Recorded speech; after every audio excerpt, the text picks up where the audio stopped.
right, what up, Daniele? How are you, man? Good. How are you doing? It's called Corona good, right? Right?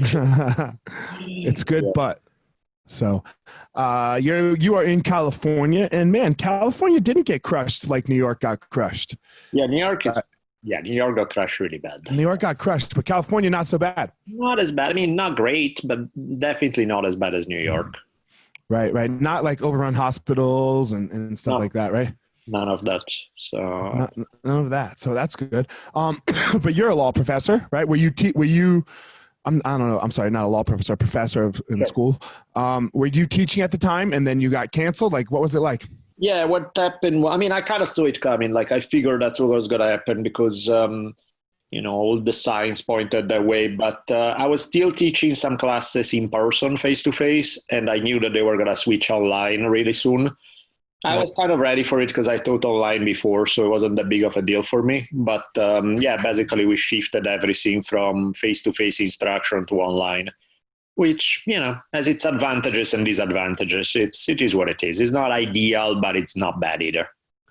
From my perspective, as the parent of a 10-year-old and a 6-year-old, it's far from fucking ideal. Sure, it's visually controlled. I'm talking about the older they are, the easier Yeah. it gets. With college student, no biggie. I mean, the thing I don't like is you miss out on the social aspect of it. That's Hmm. which is a huge element for me for going to school. But in terms of Right. learning, there are some subjects that don't translate well to online. But the stuff I do history. It's no biggie. I can do history just fine. Got you. Yeah. For me, it's a choice. Are they going to get the lesson or are you going to have a good day? Yeah, I know. Right, with your kids, and Yeah. sometimes it's fuck the lesson, man, we're just gonna have a good day. You have to sometimes to conserve your mental sanity. Yeah. So and obviously, as everyone can hear from your accent, you are Italian, which is one of the countries that got hit the worst, Yep. especially early on. Yep. Yep. So do you have anybody back there, Well, and like what's that been like for them? yeah, I speak with my dad on Zoom every day, and yeah, he has been on full lockdown for 2 months now. I think he probably went out of the house 3 times to get groceries. That was about it. The rest has been Wow. groceries delivered and just stay home. That's it. And how old's your dad? My dad is what is he now? 69. He's turning Six. 70. So he's Okay. it's kind of, I mean, the main thing that pisses him off is just not being able to come to US to visit us. And, of course, we can go there either. But other than that, he's handling it like a pro, which is amazing because, I look at for me and, I have a backyard, I have, so staying at home is not that big of a deal. Over there is like he's in a tiny apartment on the fourth floor of an apartment building. There's nothing. There's literally the Right. four walls of your house, and that's it. So it's a bit harder way to be quarantined than if you can take a walk around the neighborhood or stuff like that. That they absolutely don't allow you there.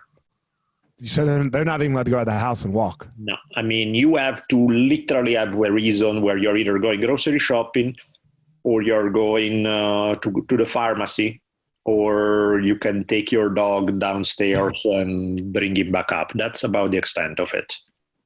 So they're on way more of a lockdown than we are. Yeah, big time.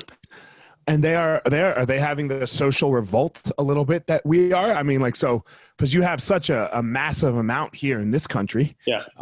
that are like, oh my God, let us out. This is bullshit.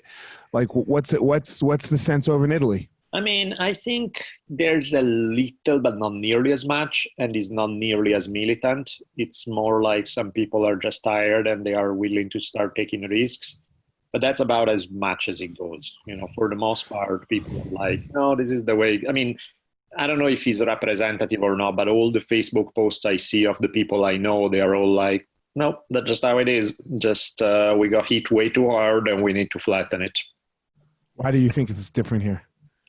I mean, for one, there's way more of a conspiracy theory culture in US compared to Italy. There's, whatever happens, you think that there's a sizable percentage of the population that assumes that there's some strange kind of they live with Rowdy Roddy Piper thing going on in the background. There's also a call, there's some of that, which is, don't get me wrong, it exists in Italy, even because in Italy has a history where there really were a lot of crazy conspiracy that were proved true, but not quite as much as out here.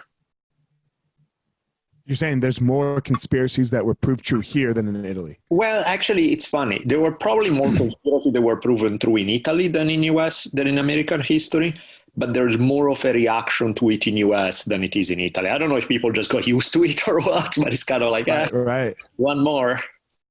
Sure. No, that's a great point. So you're not seeing do you think it's because there's less population and I think by percentage more people died?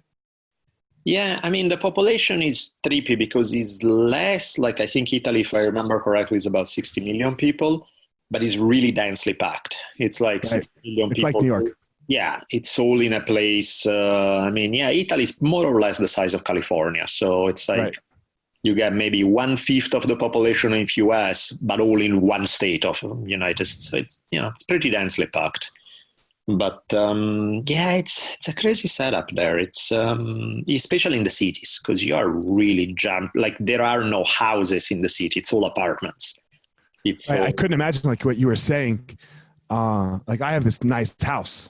Right. And there's 4 people in my house, like, with my wife and kids. Yeah. And if we annoy each other, then we go to these separate parts of the house. Right. Or somebody goes for a walk or outside in the backyard or whatever it is. I couldn't imagine being that mad at my wife after 2 months of and then we have to sit in that goddamn room together. That would suck. Yeah, that's how it is. Like my dad right now lives in a place that is a really small apartment. It has 2 bedrooms, but it's really, I don't know how many square feet, but it's pretty tiny.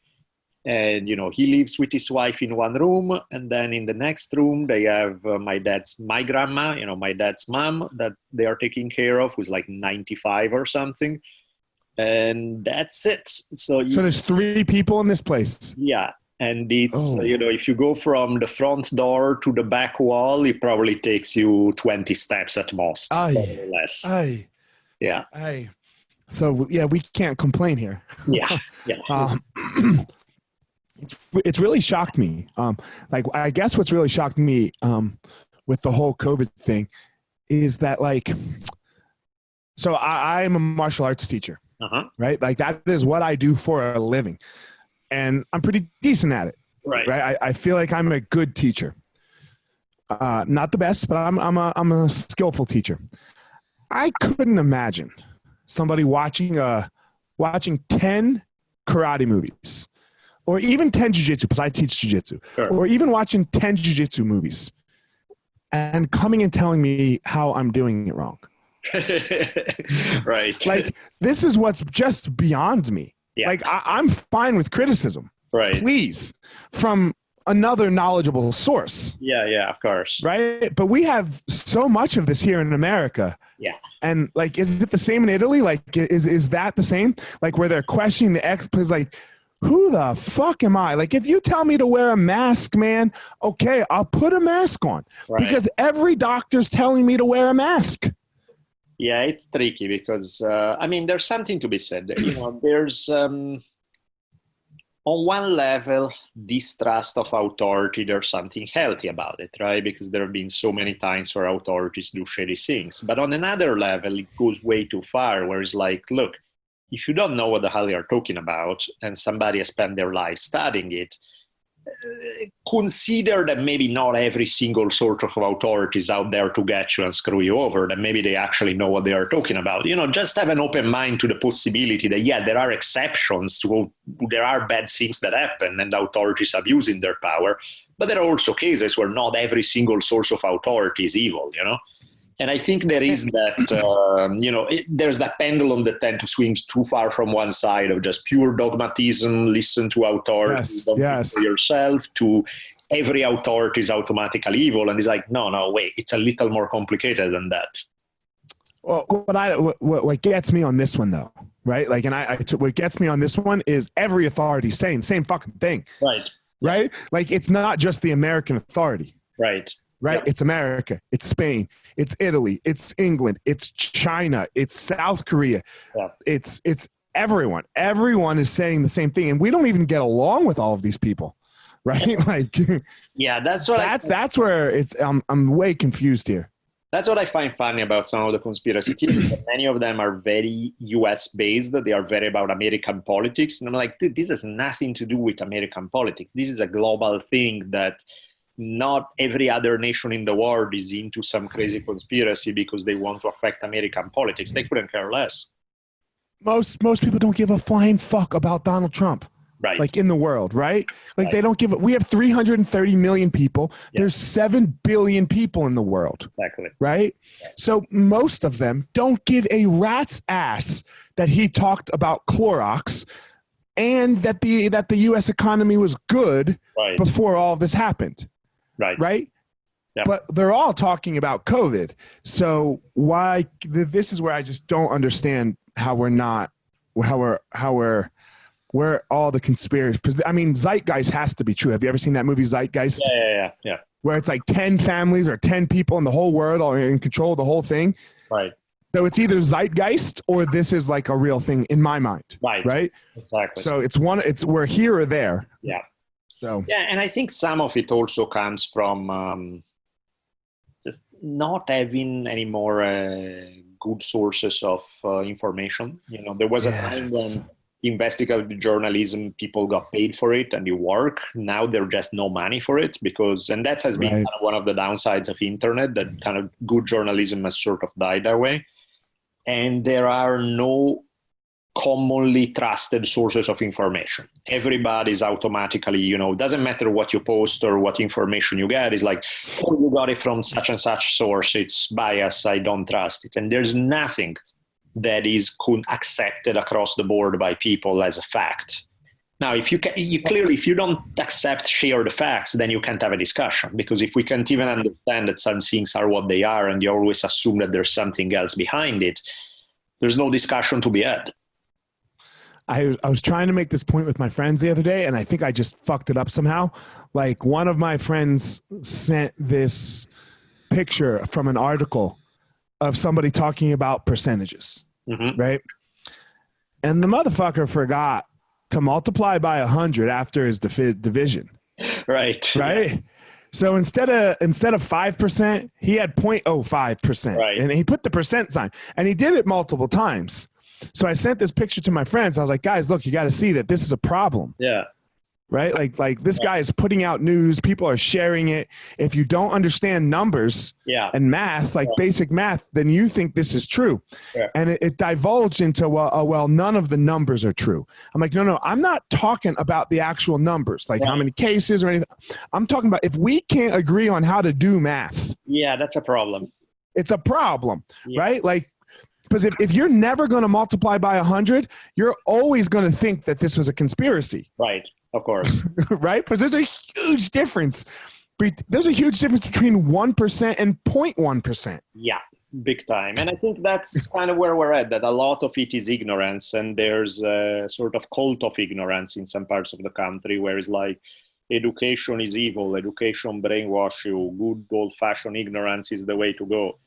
And it's like, it's embarrassing. I mean, when you consider, like, one thing I've been playing during lockdown with my daughter is like geography games, because I'm like, this is ridiculous that you are in 5th grade and nobody has ever tested you on an atlas, on just finding out where the hell are countries around the world. Like, you know it because you do it at home, but you never done it in school. And I'm like, how is that even possible? Like, how is it not a priority to know what's out there in the world? And, so we'll, get a blank map. And then after she studied a little, we'll go like, okay, South America, name all the states. So what's this one? What's that one? What's that one? And, you make a game out of it and it's kind of fun. But it's like most people, it's kind of hard for them to speak about world events because they have no idea where any country is or what they are about or what's, and so it's just like, I had one guy once, oh, you're from Italy. That's so cool. I was just there. I was in Paris last week. And I was like, Paris is France.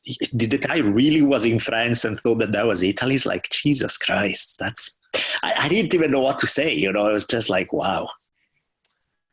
and I don't feel like we really talk to each other. Yeah. It's like right now, you and I were 18 minutes in, right?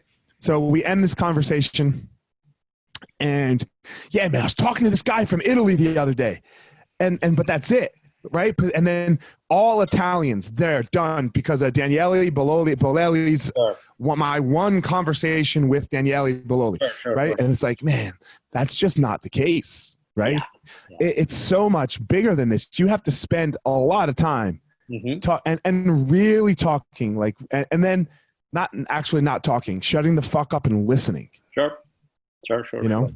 Yeah, in fact, it's funny because on one end we live in this interconnected world where the options are so much higher, but on the other end, it doesn't always translate to greater knowledge. Right. Look, because that interconnected world, you and I get to sit here and have this conversation, right? Absolutely. Like it's a possibility. Let's move off COVID and that, and let's go on to you a little more here. What made you like make this decision, graduate high school, and then you come to America? Well, Italy is great if you want to retire. Italy is great if you want to visit and travel. Italy is not great if you want to get stuff done. It tends to be kind of, I don't mean conservative in a political sense. I mean conservative in a mindset kind of way. Like if you come up with a new idea, the standard response is you're going to have 10 smart people telling you very good reason why it's never going to work. Which, of course, even if you are right, if the response is always no to any innovation, any risk, anything, then you don't create any stuff ever. Sometimes, in US, I found sort of the opposite. There was this sometimes misguided enthusiasm, but I take misguided enthusiasm over smart cynicism any day, because at least misguided enthusiasm, you may say yes to some dumb shit that you shouldn't say yes to.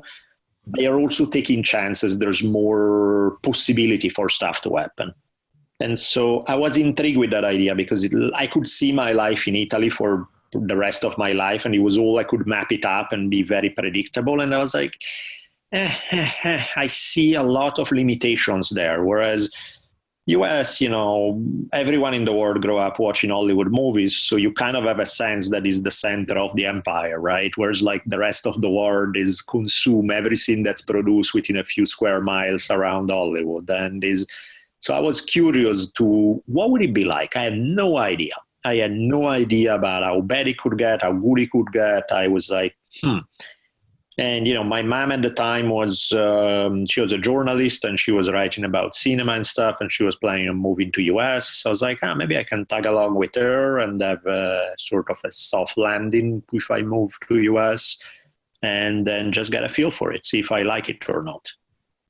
So did your mom come too? Yeah. So she was around, and it was interesting coming to US because on one end I liked it. There were some things that were really cool. On the other level, there were some stuff that I didn't like in Italy, and it was way worse in US. Like in terms of human contact, it would be very easy to meet new people in places like Los Angeles, but very hard to go any deeper than surface level. You hit it off, and the speed of life, and people are you kind of never, unless you hit it off immediately in a huge way, then you never see them again, kind of thing. LA is a tough place in my opinion. Yeah. I don't like there's so many people, right? But it could be so lonely, right? It can be so lonely in LA. Yep. That's kind of what it felt like, where I was like, man, I ran into a lot of pleasant people, but it's so hard to, like, even people who, I remember like in school talking with some guy, and I was like, man, you're from here, people and stuff. Who are your friends? Like, who do you hang out with? And he's like, mainly you. And I was like, me? Because I didn't really think we were friends. Like, if that's the idea of friends, it's like, holy shit, that's really bad. Oh my, right. That's like way worse than I thought. It's like, we hang out like twice in a year or something. It's like, that's not really being friends. And I was like, holy shit. Okay. That's way lonelier than I thought. Right. So what kept you here then? I dug a lot the fact that I could do things for myself. I could kind of carve my own path in a weird way that was, I started teaching college when I was still really young, in my late 20s. I was really enjoying the kind of martial arts world that I got in touch with, and the kind of community that's created around martial arts. Things like that, where I was like, you know what, I can carve a weird path that would probably never work for me in Italy. Like in Italy, for example, like the people who teach college, I forget what the statistics are, but something like 90% are over 60 years old. Oh, wow. And so it's like, whoa, that's a little different. There's no And way. how old are you? Right now I'm 46, but I started teaching, I think I was 27, something like that. So, gotcha. And what year was it when you came here? So I came here in 92 and I started teaching, I think it was 2001. It was right before 9/11. Right. So I was like, there's no way that somebody who, like me, would be able to teach college in Italy. That just never happened, right? And so I could do some of these even things. at your age now. Yeah, I mean, now it's like, okay, maybe you're getting in, so it's like, but I don't know, I dug it. I dug that aspect, and I was like, okay, it's not ideal, but nowhere is ideal. There's stuff about Italy that I like better, but there's stuff I'd like less. So it was like, okay, I can make it work here. The idea of ideal, I mean, I'm going to say this as nicely as I can. I mean, I love my wife to death, right? And I love my kids to death. Sure. They're not fucking ideal in every second of the world, right? Like, God damn, this would be so much easier if I was by myself right now, right? So like this idea of ideal, yeah, you got to kind of make your own ideal. Yeah. So it sounds like you're able to do that. Martial arts is what you were talking about a second ago.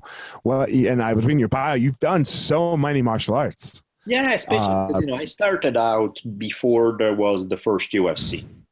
So the world of martial arts back then looked very different. It was a ton more of traditional martial arts, Japanese, Chinese, Korean kind of stuff. And so you start with those things, because there was no MMA. There was very little jiu-jitsu anywhere in the world, let alone close to anywhere where I would be. I started out with a different sort of approach to martial arts. And then Me too. I started in 86. Say that again? I started in 86. Oh, wow. With a traditional martial art. So I know exactly what you're talking about. Which ones did you start with? I started with Tang Sudo. Yeah, of course. Exactly. So there's all that range of primarily I started with Chinese martial arts and tried a bunch, from the very flashy and completely impractical to stuff that was a little more interesting to more. And then eventually I started gravitating progressively more so toward combat sports, and then started playing with the same things we all do, boxing, jiu-jitsu, judo, that type of stuff. Right. How much boxing, jiu-jitsu, and like how far did you go? So let's say boxing, I boxed for maybe 5 years or so. I was doing striking. Eventually I got tired of getting punched in the head. So I decided I would continue. So it gets so old. It really does. So I figure I would continue the grappling, and then just here and there train some striking, but nothing big.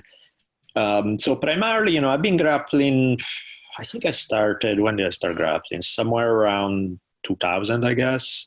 Okay. And it was always, especially I had no money, and I was like rolling people garages and just do jiu-jitsu based on, somebody actually trains with a teacher, and you watch videos and you just roll in the garage and you pick up a lot of stuff from experience, which makes you really good at some things because you develop them really well through trial and error. And then you have huge gaps in your knowledge of stuff that you should have learned on day one. And you're like, oh, right. Taught me that because I didn't go to formal. It was. So it wasn't until years into it that I actually started taking it more systematically. And then, did you sign up at a school? Yeah. So I started training at different places and so on. And that was fun. And also, for the longest time, I trained no-gi.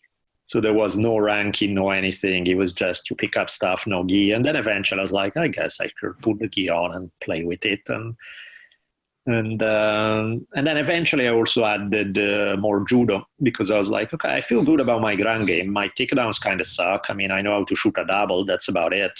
I set it up well in MMA. I can fake weak punches and shoot a good double, but that's about the extent of it. So I was like, I should probably learn more takedowns. Are you still training grappling? Yeah. The two things I do the most right now are judo and jiu-jitsu. My judo is still way behind my jiu-jitsu, comparatively speaking, but I feel like I'm slowly adding pieces to the game. Judo is weird because it's one of those games that most people who are good at it learn when they are kids. Right. When getting slammed around is no big deal on your body.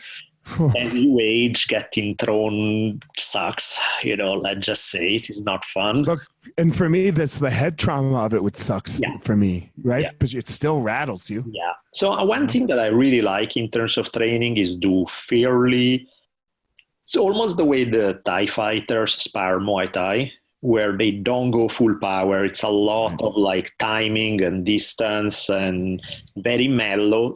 Then you can always turn it on, and once in a while you need to get a sense of, realism.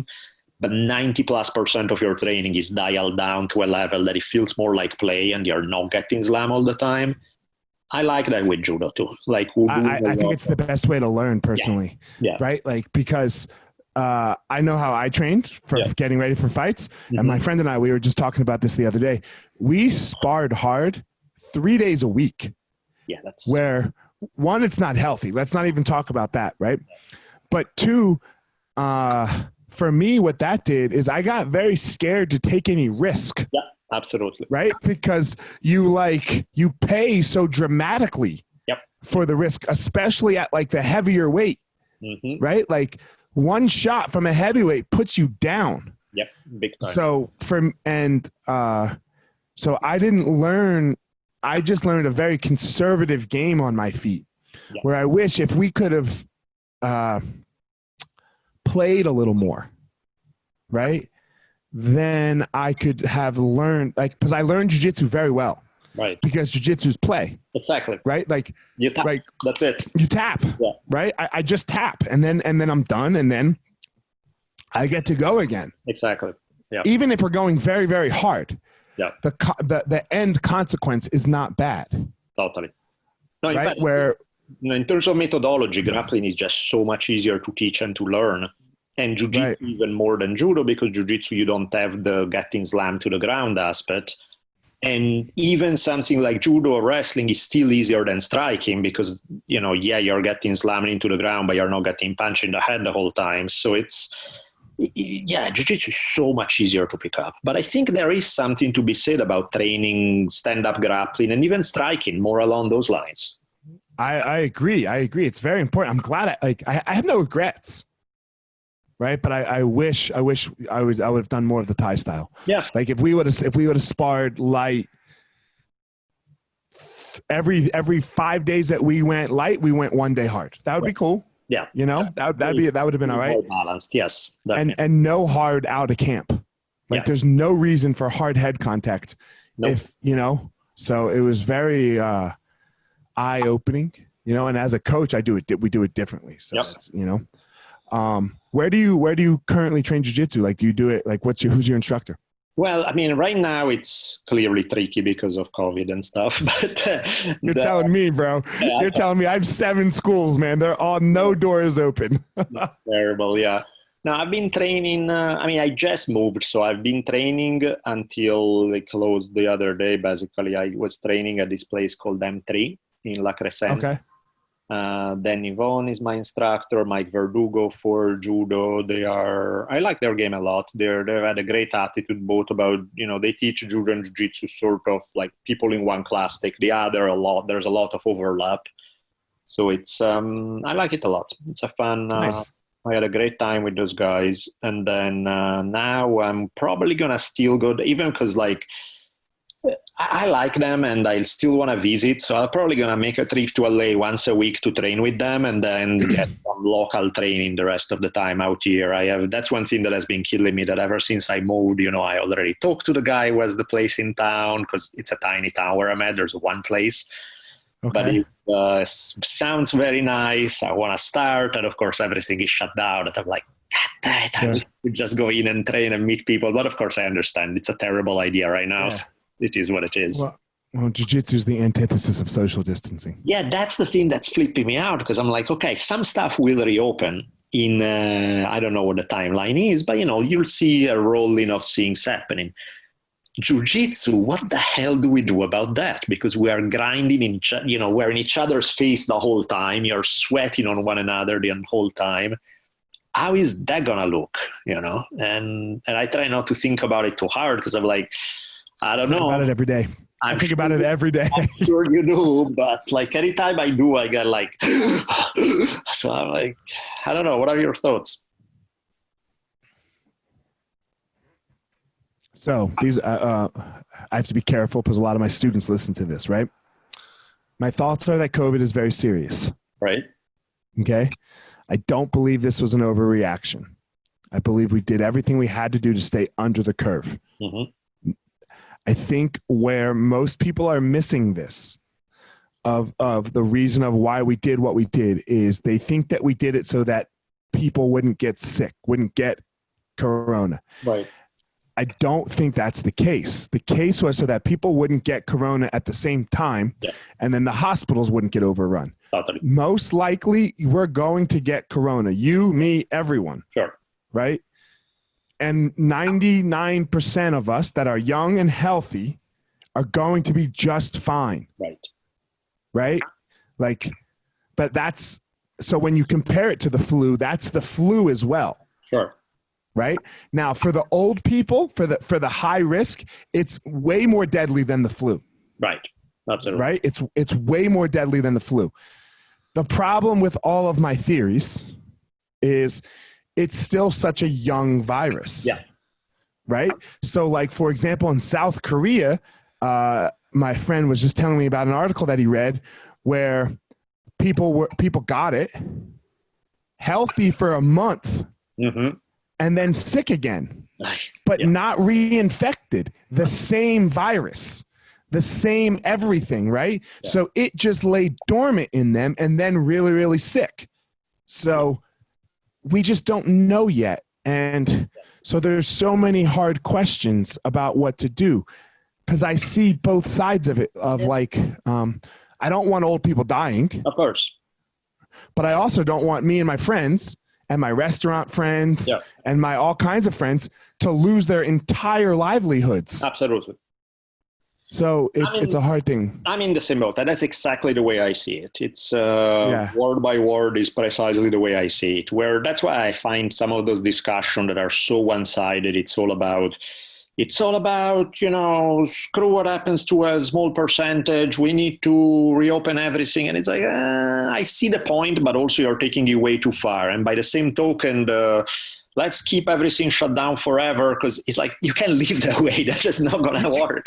Like the argument of let's keep everything shut down until there's a vaccine, that can't happen. No, I can't. Because domestic violence, way up. Exactly. Alcoholism, way up. Suicide, way up. Right? Like, so we can't do that either. Yeah. And then you want to talk about an economic crisis. Look, we were smart, we got approved and have all of the money from the loans possible. Right. But let me tell you what's the last thing I want to do is use any of that fucking money. Right. Right? Yeah. I don't want to use that money. Sure. I was good. I saved money.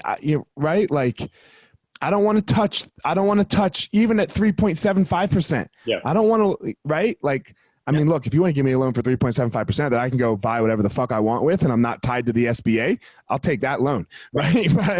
But these loans, you're tied to the SBA. Yep. Right. So I'm not allowed to make any money without asking the SBA with these loans. Absolutely. So it's a very difficult thing. And, so I'm good for a little bit without the loans. Yeah, in fact, that's the big question, because when things will reopen, what about the things that people like you or I cares a lot about, which is getting that. And it's more than just training. It is training, but it's also the community around the gym, the people you meet, it's so many aspects. It's not just training. It's not just training. It's so many. All right. So I own the school, so I can say this, right? I have a monogamous jiu-jitsu partner, right? Right. They're my fucking mats. I'm allowed to go in there. Yeah. Does anybody else go in there? No, they're mine. Of course. Right? I'm the one who's paying the bills still. Yeah, of course. Right. And we just trained. Yeah. And man, dude, the chaos of jiu-jitsu, of training helps me deal with the chaos of the world so much better. Okay. So if you want to talk about like the mental health aspect of martial arts and jiu-jitsu, yeah, and keeping people okay and keeping people sane here during a really tough time, I mean, I'm almost willing to, like, I'm willing to take the risk with my friend and so is he. Yeah, no, I get it. Because I mean, so many, like to me, when I think about it, it's like, why have I spent as many hours of my life, years, everything training? A lot of it boils down to how it makes you feel, what it does for your mental health, what it does for your overall well-being. Way more than anything. I mean, technique is great. We all love the cool technique. That's fun. But the ultimate stuff that makes it all worth it is what it does for your mindset, for who you are as a person. I mean, how many times probably, I'm sure, I don't know, maybe you are more mellow, but like how many times have I been like in traffic where I'm like, okay, it's a matter of minutes now. Will I just kill somebody or will I make it to the mat before I kill somebody? And then you make it to the mat and you roll and you're like, okay, everything resets now. Now I'm a more pleasant human being. Now I can deal with stuff. And then you can deal with stuff after. It's long lasting. Exactly. The next day or two, I'm good. I'm okay. Like that pressure has boiled over and I feel good again. It's huge. So it's huge. And so there's so many aspects to it. Yeah. Right? Like of what it's going to look like. And I do think one of the things that we have to look at is, we all can't look at, like, I'm not going to look at what the schools in New York are doing. Sure. Right? And I'm not going to look at what the schools in California are doing because I'm in Colorado. Right. Of course. Are we going to allow visitors? No. Right? No visitors. Right? And my feeling, I hope we're open by June, That would be sweet.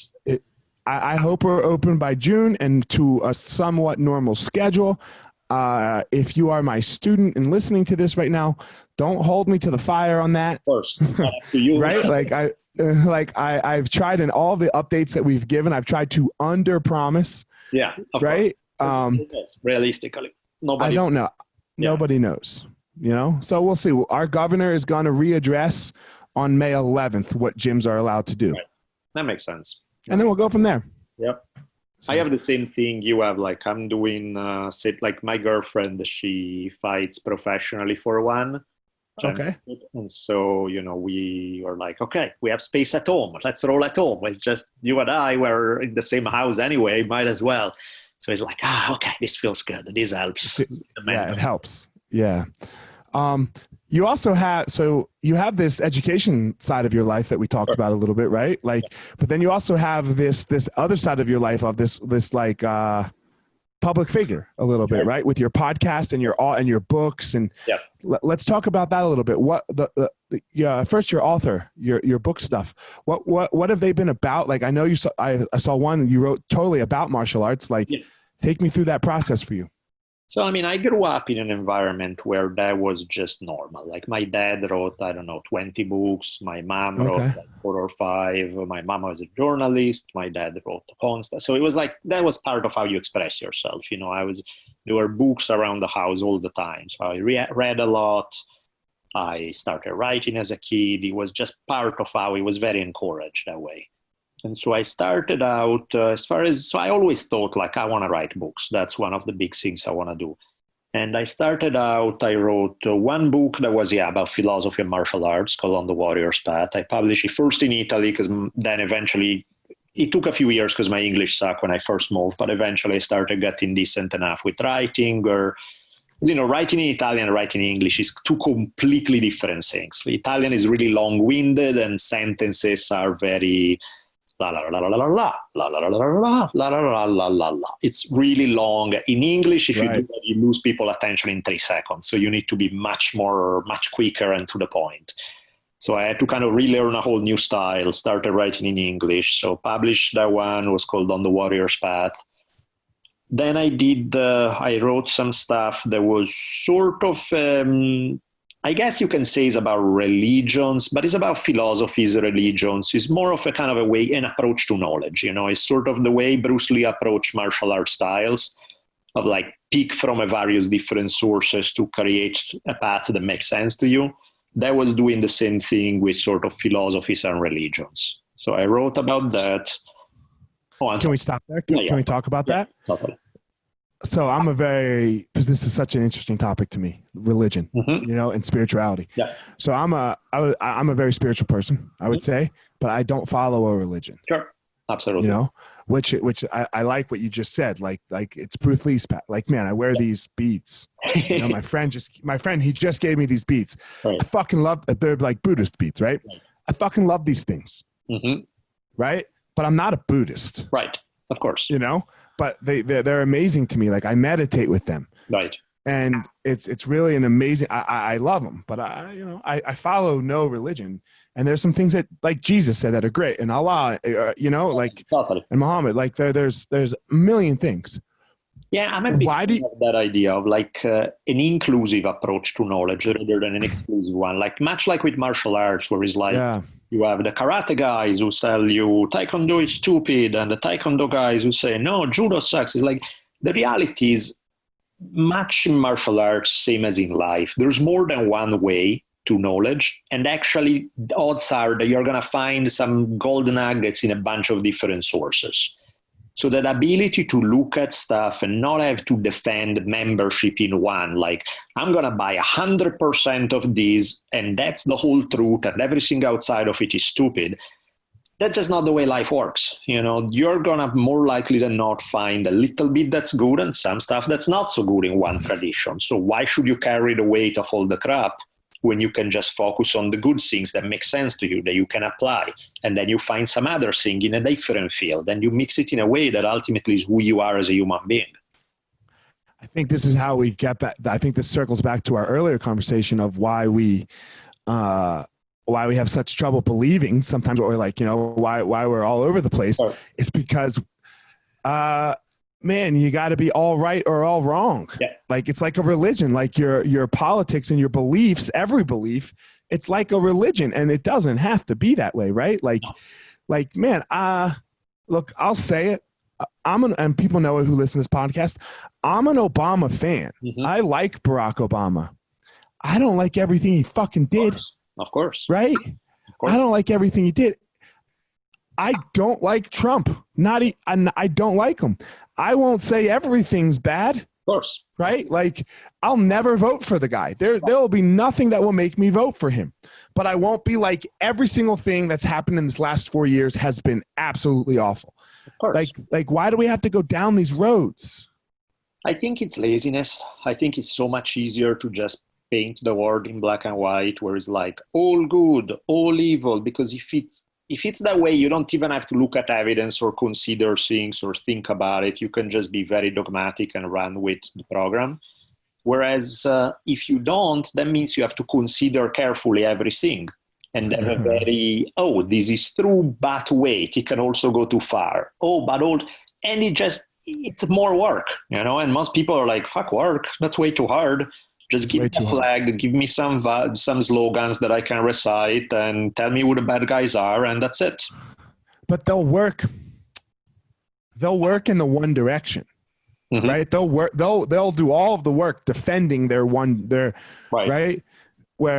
And I think we all fall into this trap, right? We all fall into this trap. I guess that's why I'm okay with sporting something that's Buddhist. Sure. Because you'll never see me wear a cross. I grew up, my grandparents are Jewish, like Holocaust survivors, but I'm not wearing a fucking Star of David, right? Like but I'm okay with the Buddhism, outward Buddhism, because I feel like the idea it's a little more accepting of a different perspective of life. And I think that's exactly what I dig. I tend to have an easier time with Eastern philosophies and religions, right, than Western, because Westerns have a very exclusive mindset. This is the truth. It begins and ends with us, and everything outside of it is evil. Whereas a lot of Eastern beliefs tend to be, like in China before communism, for example, people could practice Confucianism, Buddhism, and Taoism all at the same time. And nobody cared. Because he was like, there's some cool stuff in Buddhism, but no, I don't like that stuff. So that stuff, however, the Taoists do it well, so I borrow from them. And each one of those guys tended to be much more mellow about it. There wasn't this article of faith that you have to buy into 100%. It was more of a trial and error thing. It was more of if it helps you, good. If it doesn't help you, try something else, you know. And so there's a key difference between exclusive beliefs and inclusive ones. Inclusive ones, they don't mean they accept everything, because some stuff may just be stupid, but they are open to the idea of testing things out. Whereas exclusive ones have the idea that, no, we already know the truth. It's all contained in our one system, and everything outside of it is to be rejected. Yeah. Now, obviously, not everybody who's participating in a Western religion is that rigid in their mindset, and not everybody in Eastern philosophy is that mellow. You know, there are people who grow up in more inclusive households that are still managed to be self-righteous dicks, and there are people who grow up in very exclusive households who are very pleasant. You know, so it's not that hard, you know, but it gives you a push in that direction, right? It's like it makes you more likely to be open-minded versus not. It doesn't determine it, but it certainly pushes you in a certain direction. Yeah, for sure. And like with the whole back to it, like I it bothers me the terms get so exclusive. Yeah. Like, man, I want to believe in God. I just don't want to believe in God the way that everyone calls it God, right? And I want to say that my life is blessed, right? It's just not blessed by some fucking man in the sky, sure. Right? Like, so, like it's like they've stolen the terms as well. Absolutely. Right? Like, because I can't explain it, and I can't explain anything else for my life other than that I'm fucking blessed. Sure. Right? Yeah. I was not born to an AIDS-ridden mother with 5 children in Africa with no water. That would change I don't care how smart you are or how brilliant anything. If those are the cards you're given on day one, you're not going to have it too good. That's not going to work out well. And that's not saying that nobody made it out of that. Sure. Right? Because people have made it out. Sure, but it's 0.01%. And right. The percent's zero, man. It's zero, right? Like, yeah, the odds, it's kind of like being given some cards at a poker table, right? You know, can you win the game with shitty cards? Sure. But the odds that you will have just decreased dramatically. Right.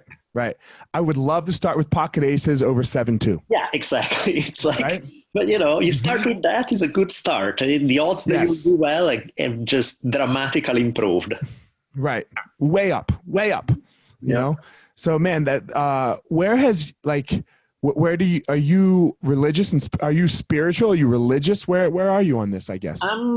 My approach is, there's what I experience and there's everything else. So I don't necessarily stick to a set of beliefs per se about anything. There is, my approach to things is I've seen and experienced a lot of things that cannot be explained purely through the more materialistic view of science. And yet that doesn't mean I have a theory for how the universe works. That's all that, like, I don't fucking know, right? It's like there's way more out there. So I think like I have an attitude that's like the world is so much more mysterious and weirder than we can come up with. But I don't feel the need to come up with like forcing the answer of like pushing some insight that I may have and then running with it and saying, this is the way the universe works. This is what's, I don't know. So I tend to have agnostic with an asterisk kind of thing. Agnostic, but not in the sense of just sitting on the fence and say, I don't know. I have experienced some stuff that's very powerful that speak to me in a big way, but it doesn't mean I fully know what's behind it. You know, it's like some of the more intense experiences I've had with that kind of stuff were in, like with tribal, like with Lakota people, like with American Indian ceremonies. I had, anytime I've been around that life, there was a lot of it that made sense to me. Do I fully understand it, or does my understanding of the universe is completely determined by that? No, it's not. Because again, ultimately my approach is, as humans, you can grasp this much of what's out there. You have a tiny, tiny window to understand the universe through. So I'm a big fan of just staying open and being willing to try things. But not like, I find that beliefs are a prison in a way, because once you have a belief, then you're going to try to force all of your experience through that one lens. And I'm a fan of not doing that. I've just been open to keep changing my mind around. Like, I have experiences. Those are not beliefs. Those are when a new experience comes in, then I can change what I know based on the new experience. A belief is a little more static. There's a sense of accomplishment that you have arrived, that you already have that knowledge. And I'm like, that knowledge is in constant flux. My friends, I have some religious friends, really good religious friends. And they always say, yeah, man, you'll flip-flop on anything. And I'm like, well, I'll flip-flop on a lot, right? But not on anything. Not on anything. Right? Like, not on anything. Yeah. But yes, I will change my mind. Sure. That's a sign of mental health to me. Yeah. That means that in the face of new evidence, you're willing to adopt the fact that the previous model doesn't work. Right. Yeah. I will definitely change my fucking mind. Yeah. Even on this religious stuff, I used to be hardcore atheist, like pretty fucking hardcore. And I'm not so much anymore. Right. And I'm not. I'm atheist to pretty much all of the things that have been taught. Sure. Right. Sure. But I'm open to this idea of something bigger, which is what you were talking about, right? Like, you let your experience kind of dictate, and then you hope that you are open enough to clearly think and accept that experience. Absolutely. That's kind of where I'm at. Which can be hard. Yeah. Yeah. That's right. Which can be hard. Yeah. So man, that was a great conversation, man. I really appreciate it. I hope you stay safe and well. Yeah. And tell everyone where they can reach you, like social media, your podcast, all that stuff. Sure. So I have a couple of podcasts. One is called History on Fire. Now, there are some 50 episodes of History on Fire that are available everywhere. A few of the more recent ones are behind the paywall, but you have a long way to catch up to decide whether you like it or not before that's even a choice. So History on Fire podcast, that's just me diving deep into some specific historical topics and telling the story. The problem with history is that when you read books, most history books are tedious as hell. They are so painfully boring. But there are golden nuggets there of amazing stories. And so what I do is do the deep dive into these really painfully boring books and then dig out all the facts and tell it in a way that's a little more engaging. So then it feels like you're watching. That's what Dan Carlin does, right? That's exactly hardcore history. That's exactly that same approach, right? It's like, right. I love his podcast. He's brilliant, and my goal is to do something very similar with it, and that's what I do with History on Fire. And the other one called the Drunken Taoist is more of a chatty life philosophy, you name it, kind of podcast. Sometimes with guests, sometimes without. And so that's a bit of a different style. All right, man. Well, I appreciate it. My last name is, for people who want to, because then the gods of Google are good and they'll show you everything you want. So my last name is spelled Bolelli, again, Bolelli. Once you type that into Google, life will be good. And all you want will show up. I'll put it all in the show notes, man. Sweet. Awesome. Thank you so much. Thank you, man. I'll close it out here and then we'll hold on. So, man, that's it, everyone. As always, what do? We go out there and we find our power. Daniele has found his. I try to find mine. And don't try to be me and don't try to be him, right? This is the message of the gospel of fire, is that you have to go into the hardness. You have to go into hell, into the fire. And then what will come out will be a stronger version of you, right? But it won't be me. And it won't be Daniele, and it won't be anybody else that you've ever heard on this podcast. It will be your power. So go out there, everybody, and find your power.